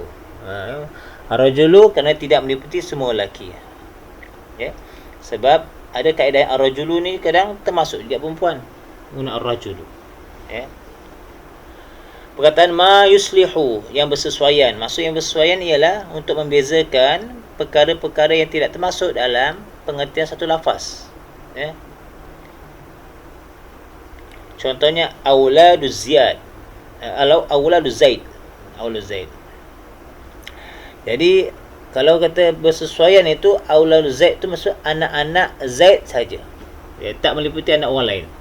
Itu maksudnya lah.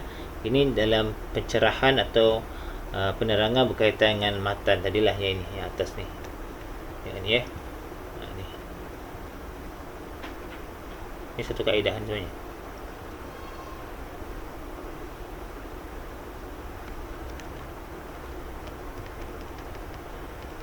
Okey. Perkataan biwadul wahid, ya. Sekali peruntukan. Apa maksud sekali peruntukan? Ialah membezakan lafaz am daripada lafaz khas. Ya. Yang al-mushtarik. Al-mushtarak kata. Yang membawa banyak maksud, banyak makna, ya. Kerana peruntukan kepada beberapa makna. Seperti kata al-ainun, ain, ya, tertentu tu. Maksud ain tu apa? Maksud banyak makna lah. Ini syarah bagi maksud itulah, maksud al-am ni. Ya, maksudnya dalam berkaitan perbincangan dengan lafaz am ni, maksud lafaz tu boleh membawa kepada beberapa makna, bukan hanya satu saja. Kalau khas dia ada satu makna saja, tapi kalau am ni umum, dia boleh membawa kepada banyak makna. Baik, lafaz-lafaz am, ya, lafaz-lafaz am dalam Quran, dalam hadis, ya, tengok lafaz-lafaz am. Bila jumpa dalam Quran ada lafaz am ni, maka ni lafaz am. Contoh antara lafaz am, lafaz kullu, jami'un, itu dengan amah, ma'ashir, ma'syar, ya, ma'ashir, kafah. Ini semua lafaz am. Lafaz kullun dan jami' keduanya memberi faedah umum, perkara yang disandarkan kepadanya, ya, umum. Kalau jumpa ayat-ayat berkaitan jami' atau kullun, ya, kullu nafsin za'iqatul maut contohnya, setiap, ini setiap umum lah, ya. Atau kafah, ayat ni apa kafah? Allah salah, lupalah. Baik, kemudian yang kedua, jamak yang dimakrifahkan dengan istighraqiyah. Maksudnya apa? Perkataan jamak tapi diertikan dengan istighraq. Istighraq secara mendalam, ya, istighraq. Yang ketiga, jamak yang dimakrifahkan dengan idhafah, yang disandarkan dengan yang lain.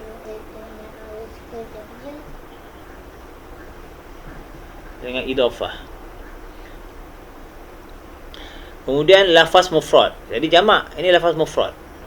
Mufrad ni satu, tunggal, tapi dimakrifahkan, ta'rifkan dengan istighraq, ya. Yang seterusnya lafaz mufrad yang dimakrifahkan dengan ifadah. Kemudian isim-isim mausulah, mausul. Nah, kata-kata apa? Kata sambung. Allazi, allazina, gitu ya. Apa lagi? Allati, gitu ya, kata-kata sambung. Kemudian isim istifham. Ini nama-nama pertanyaan. Ya. Ara'aita allazi betul kan? Itu banyak ayat dalam Quran lah. Ataupun hal. Contohnya ya. Hal yastawi allazi ya'lamu wal ladzina la ya'lamun, contohnya kan. Itu antara kaitan dengan am. Okey. Kemudian kita pergi dilalah al-am. Ni dalil-dalil. Ya. Jadi dalalah am boleh bagi kepada 3 bahagian, iaitu umum secara qat'i dan khusus secara qat'i dan mutlak. Ini bab qat'i ya, bab qat'i dan bab mutlak. Am yang bermaksud secara umum, secara qat'i, iaitu am yang terdapat qarinah atau petunjuk yang menafikan kekhususan takhsis tu. Kita tengok contoh bawah ni. Ya. Jadi ayat ini umum tapi ada qarinah yang menafikan secara takhsis.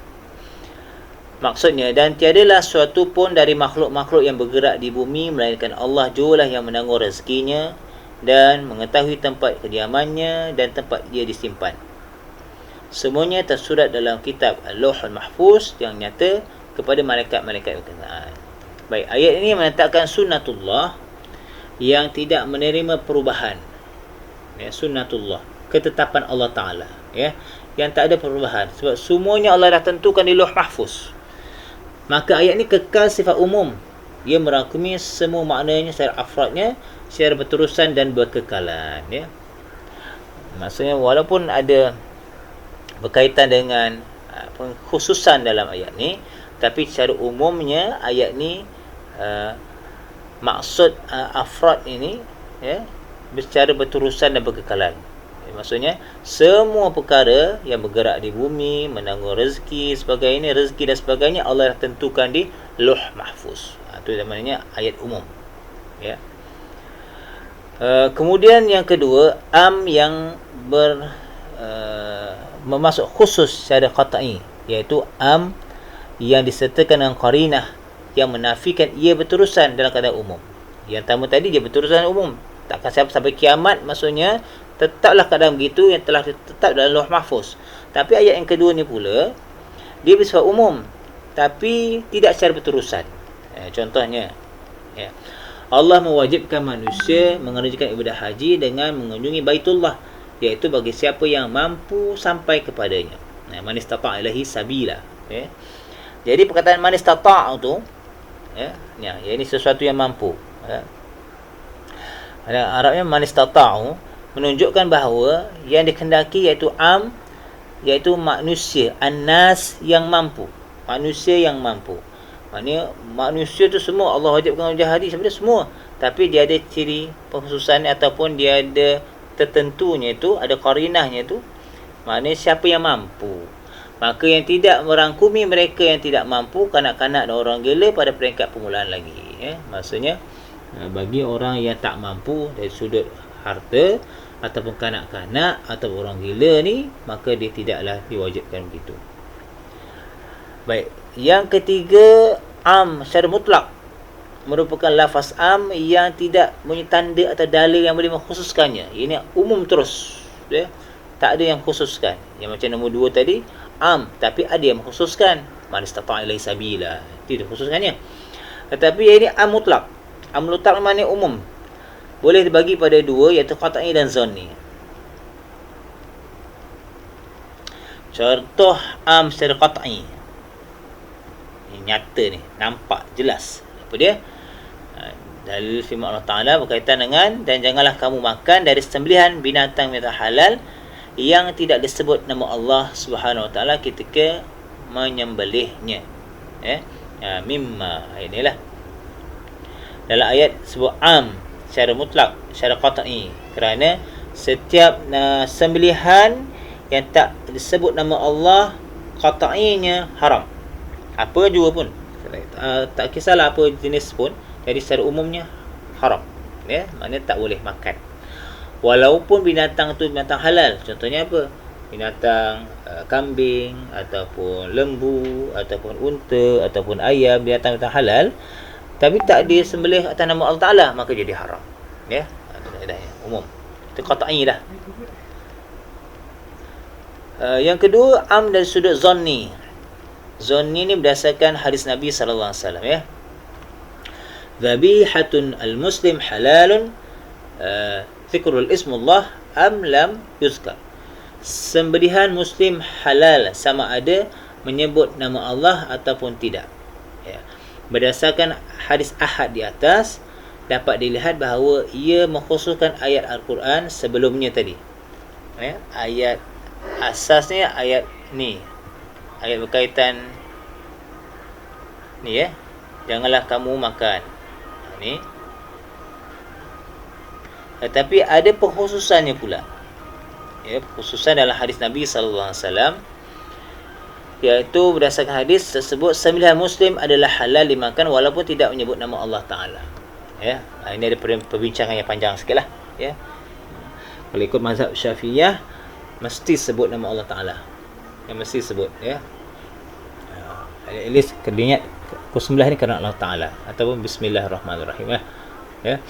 Ada setengah tu dia tak sebut bismillah pun tapi niat kerana Allah Taala pun jadi. Tak salah ya. Ya para ulama. Baik, seterusnya kita bincang al-khas pula. Tadi kita bincang am ada 3 jenis, yang ini pula khas pula. Khas bermaksud yang tertentu, yang khusus, yang ditentukan sesuatu. Bermaksud sesuatu lafaz yang digunakan untuk menunjukkan pengertian yang maksud khusus terhadap individu. Seperti nama orang, contohnya Muhammad atau Ali, tertentu orangnya, ya, khas. Ataupun manusia, haiwan tak termasuk dalam itu, lafaz untuk manusia. Ataupun lelaki atau perempuan, ini khusus ya. Jadi merangkumi lafaz bilangan 10, 20, 2 ya. Dalam Quran pun banyaklah ya. Nisfu ma tarak, setengah daripada apa yang ditinggalkan dalam bab pewarisan contohnya kan. Okey. Contohnya dalam surah Al-Maidah. Ini bayaran kafarah ya. Maka bayaran dendanya ialah memberi 10 orang fakir miskin. Ya, 10 orang, tertentu 10 orang. Dia tak ada bincang 200, umum berapa orang, tak, 10 orang lah. Ya, kena sediakan 10 orang. Menunjukkan cara bayar kafarah dengan memberi 10 orang fakir miskin atau miskin. Lafaz 10 tadi menunjukkan lafaz khas, benda itu pasti dan khas, tidak kurang, tidak lebih. Tidak kurang dan tidak lebih, lafaz khas.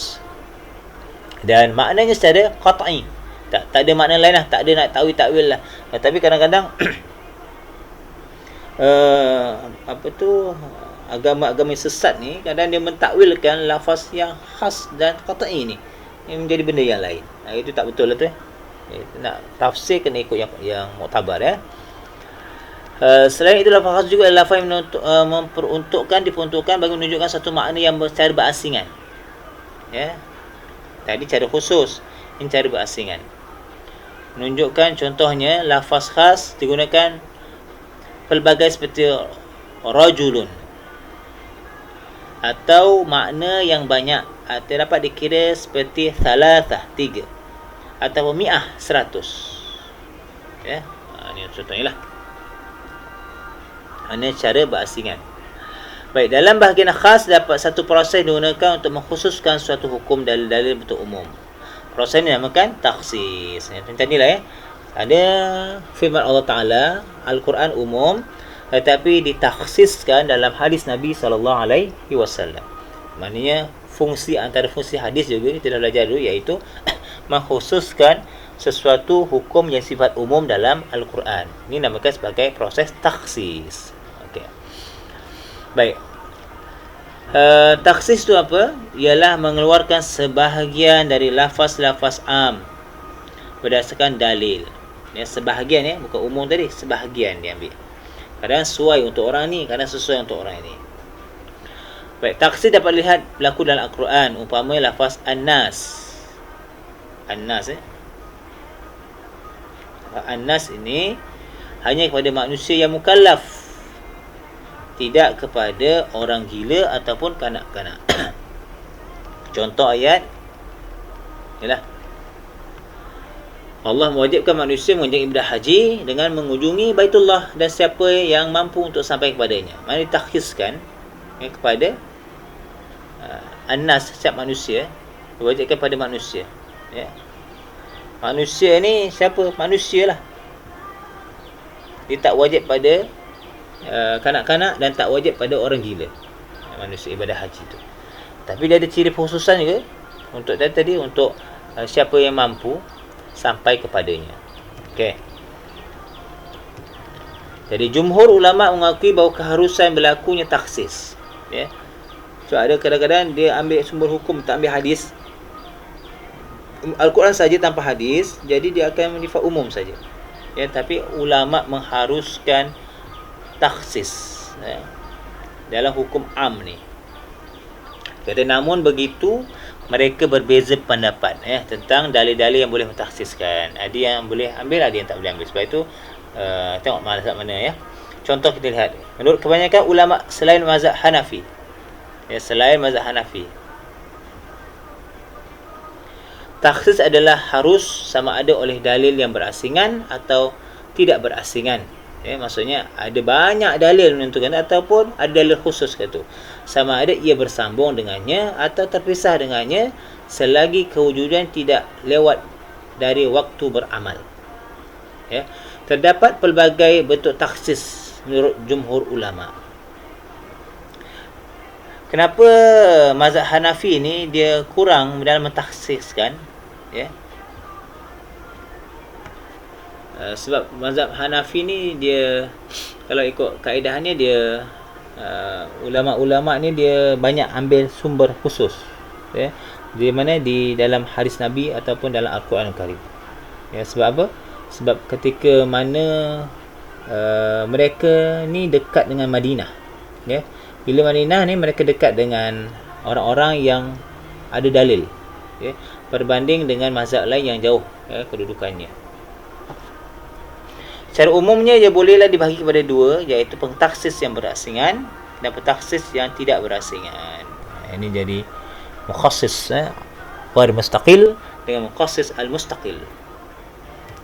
Dah banyak sangat ni pembincangan ini. Sekali lagi. Baik, apa itu mukhassis muttasil dan mukhassis ghair muttasil, ya. Ghair mustaqil. Jadi mukhassis yang pertama, mukhassis muttasil, iaitu mukhassis yang tidak berasingan dari lafaz am. Dia bersambung, ya. Mukhassis ghair mustaqil ataupun dipanggil mukhassis munfasil, mukhassis terpisah lah, iaitu mukhassis yang berasingan daripada lafaz am. Apa maksud dia? Tadi macam ayat tadi kan, ayat yang kita guna surah surah Nur tadi kan, surah apa? Jadi yang mengkhususkan dalam ayat tu juga. Dalam ayat tu juga, maknanya dia tak berasingan lafaz am. Tapi yang kedua tadi, lafaz umum dalam Quran, tapi lafaz khususnya dalam hadis Nabi. Itu dia berasingan lafaz am. Ya.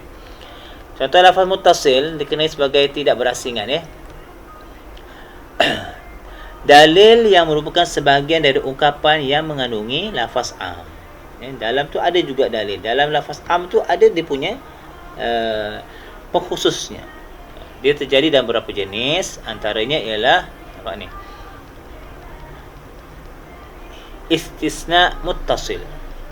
Contohnya firman Allah Ta'ala, sesungguhnya manusia berada dalam kerugian kecuali orang yang beriman dan menganjurkan amal kebajikan serta saling menasihati untuk kebenaran dan saling menasihati untuk kesabaran. Ya, surah Al-Asr. Wal 'asr innal insana lafi khusr illa alladhina amanu wa 'amilus solihat wa tawassaw bil haqq wa tawassaw bis sabr. Innal insan. Insan ni lafaz umum berbanding dengan nas tadi. An-nas untuk orang yang bersifat itulah yang dewasa dan balik. Insan ni umum. Umum ni, ya, umum meliputi semua manusia sifatnya. Berada dalam keraguan. Tapi dia istisna dia, kecuali illalladzi. Ini mana istisna mustasil, ya. Maknanya dia bersambung dengan istisna. Dia bersambung dengan pengecualian. Ayat umum tapi dia bersambung dengan pengecualian. Istisna ini, pengecualian ini ada siapa? Pada mereka yang mengerjakan amal kebajikan dan bersusun dari untuk kebenaran. Lafaz umum. Ini maksud dia. Ya, innal insan itu sifatnya umum dan dia bersambung dengan istisna. Istisna ni apa? Istisna kepada perkataan illa tu. Ya. Kemudian yang kedua ada syarat. Ayat umum tapi ada syarat. Dan bagi kamu wahai para suami, 1/2 dari harta yang ditinggalkan oleh isteri kamu jika kamu tidak punya anak. Baik. Dasarkan itu bahawa suami hanya akan memperoleh setengah dari harta yang ditinggalkan oleh isteri sekiranya ada syarat dia. Syarat apa? Tak mempunyai anak. Maksudnya suami ni umum tapi ada syarat di situ. Ya. Jadi lafaz menjadi syarat bagi membolehkan suami mendapat sebahagian daripada harta isterinya. Dia panggil sebagai harta pencarian lah istilahnya. Bukan lelaki je, yang perempuan je. Kemudian yang ketiga sifat. Lafaz umum ada sifat tertentu. Siapa di antara kamu yang tidak mempunyai kemampuan yang cukup untuk berkahwin dengan perempuan-perempuan yang baik, iaitu yang merdeka, yang terdapat kehormatan, lagi beriman, maka bolehlah kamu berkahwin dengan perempuan-perempuan hamba yang beriman yang kamu miliki. Ada sifat dia. Fatiyatikum, Fatiyatikum. Dalam lafaz am merangkumi harta yang beriman atau kufur. Fatiyah, perempuan-perempuan kamu ni. Perempuan-perempuan kamu. Dia merangkumi hamba yang beriman atau kafir. Tetapi bila sifatkan sifat al-mu'minat, lagi beriman ni, yang beriman ni, maka ia terbatas kepada orang beriman sahaja. Perempuan yang beriman sahaja yang boleh dikahwini. Maknanya tak boleh lah. Kalau yang atas ni, maknanya perempuan-perempuan yang baik ni, Fatikum ni umum, tapi dicirikan kepada al-mu'minat. Ini maksudnya dari sudut lafaz lafaz am ni, yang mukhassis ni, yang mengkhususkan. Dari am tadi ada mengkhususkan dengan istisna, dikhususkan dengan perkataan pengecualian, dikhususkan dengan syarat, dan ada juga dikhususkan dengan sifat. Di mana dikhususkan pada ayat tu juga. Dia bersambung dengan ayat tu juga. Baik, kemudian yang keempat, ghayah atau matlamat. Ayat yang bersifat umum tapi ada matlamat tertentu. Contohnya, wahai orang beriman, apabila kamu hendak mengerjakan sembahyang, padahal kamu hadas kecil dan berwuduk, basuhlah muka dan kedua tangan kamu meliputi siku, sehingga sampai ke siku. Jadi aidikum ni tangan-tangan kamu, maknanya umum. Tapi matlamatnya apa? Ghayahnya apa? Ilal marafiq, sampai ke siku. Ilal marafiq tu. Tangan sampai mana? Sampai ke tiak ke, sampai bahu ke, sebagainya. Tapi ilal marafiq, matlamatnya sampai batasan siku saja. Itu maksudnya ayat umum tadi, tangan tadi, dikhususkan kepada perkataan ghayahnya ialah marafiq, had siku. Okey.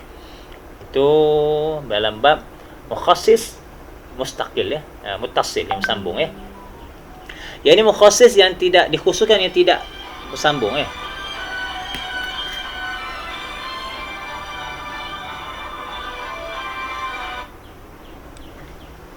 Baik, sikit lagi, ada 2 minit lagi. Yang tidak bersambung iaitu ada beberapa jenis, antaranya akal, seperti dan nas mengikut perintah taklif, dan Allah mewajibkan manusia mengerjakan ibadah haji dengan Baitullah bagi siapa yang mampu untuk sampai kepadanya. Baik, kata walaupun perintah ayat ini betul umum dari sudut akal, umum, tapi akal mengkhususkan mereka tidak mampu, tidak punya keahlian. Tidak punya keahlian maksud apa? Yang tidak mampu. Contohnya kanak-kanak, orang gila, tidak termasuk dalam perintah untuk mengerjakan haji. Tetapi dari sudut akal, akal mengkhususkan itu. Itu sudut akal. Yang kedua, uruf, adat dalam kebiasaan. Dan ibu-ibu hendaklah menyusukan anak-anak mereka selama 2 tahun genap bagi orang-orang yang hendak menyempurnakan penyusuan itu. Ini pun umum, tapi boleh ditakhsiskan dengan nas-nas yang umum. Maka nas-nas yang umum ditakhsiskan berdasarkan uruf. Uruf ni adat, kebiasaan bagi suatu. Oleh itu, ibu-ibu yang tidak diwajibkan menyusu anak kerana sudah menjadi uruf bagi golongan bangsawan tidak menyusukan anaknya. Sebab orang bangsawan ni dia hantar anaknya pada orang yang untuk disusukan. Ya. Itu contohnya lah. Kemudian yang ketiga, al-his ataupun musyahadah. Musyahadah ni, his ni panca indera, musyahadah ni pun panca indera lah, ya. Al-his yang dapat dipegang, umum macam tu lah. Baik, contohnya yang menghancur leburkan segalanya dengan izin Allah Ta'ala. Kullu, setiap yang menghancurkan dengan izin Allah Ta'ala. Perkataan kullu dalam ayat ini bersifat umum. Namun kita boleh melihat keadaan yang masih banyak benda wujud sehingga sekarang. Oleh itu kita khususkan perkataan kullu ni dalam ayat tersebut dalam beberapa perkara yang tak termasuk setiap yang kita lihat. Ya, maksudnya perkara yang boleh dikhususkan juga tapi ditafsirkan dengan lain, ya, tentang kullu. Okey, selesai. Wallahu a'lam. Oh, jadi banyak juga kita bincang hari ni berkaitan dengan hukum wada'i, kemudian al-amru wa nahyu, dan berkaitan dengan am dan khas. Baik, ada soalan? Dah pukul 10 Ustaz, nanti ni ada nota slideshow tak? Macam PowerPoint? Ada tak? PowerPoint saya tak buat lagi ni. Tak sempat nak buat. Nanti saya buat, saya share lah. Tapi nanti Ustaz kena lagi kan? Saya share lah. Jadi video ni pun saya akan upload dalam YouTube. Dan saya akan bagi linknya. Tapi yang tak join lagi Google Classroom, join lah Google Classroom tu. Saya dah bagi link ni kan. Sebab saya akan masukkan semua dalam tu. InsyaAllah saya akan masuk dalam tu. Kita semua ada berapa orang dalam kelas? Ada 20 orang kan?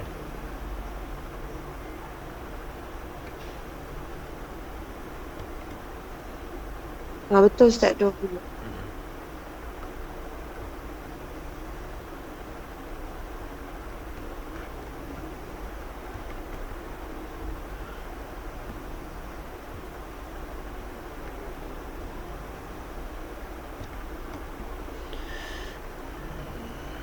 Okey. Kalau tak ada apa-apa, sekarang tu dulu insya-Allah. Untuk kuliah akidah yang saya kena ganti 2 jam lagi tu, bila nak gantinya? Bila yang sesuai? Ustaz free bila? Saya setakat hari ni free je. Sebab PKP ni kat rumah je. Tak tahulah antum macam mana. Ustaz, kalau nak buat malam pun boleh Ustaz? Boleh, malam tak apa Tak ganggu ke? Tak ada. Tak ada. Jadi malam bila? Cadangkanlah. Nanti cadang dalam grup cadang dalam grup WhatsApp nanti kita bincang boleh? Okey. Okey baik. Saya rasa sekarang tu dulu insya-Allah kita jumpa lagi. Terima kasih banyak-banyak Ustaz. Sama aku qauli hadza astaghfirullah li wa lakum. Assalamualaikum warahmatullahi taala wabarakatuh. Sekian, jumpa lagi. Tasbih kafarah dan surah al-'asr. Subhanakallahumma wa bihamdika asyhadu an la ilaha illa anta astaghfiruka wa atubu ilaik. Bismillahirrahmanirrahim. Wal 'asri innal insana lafi khusr illa alladhina amanu wa 'amilus solihat wa tawassaw bil haqqi wa tawassaw bis sabr. Bismillah. Sekian, assalamualaikum.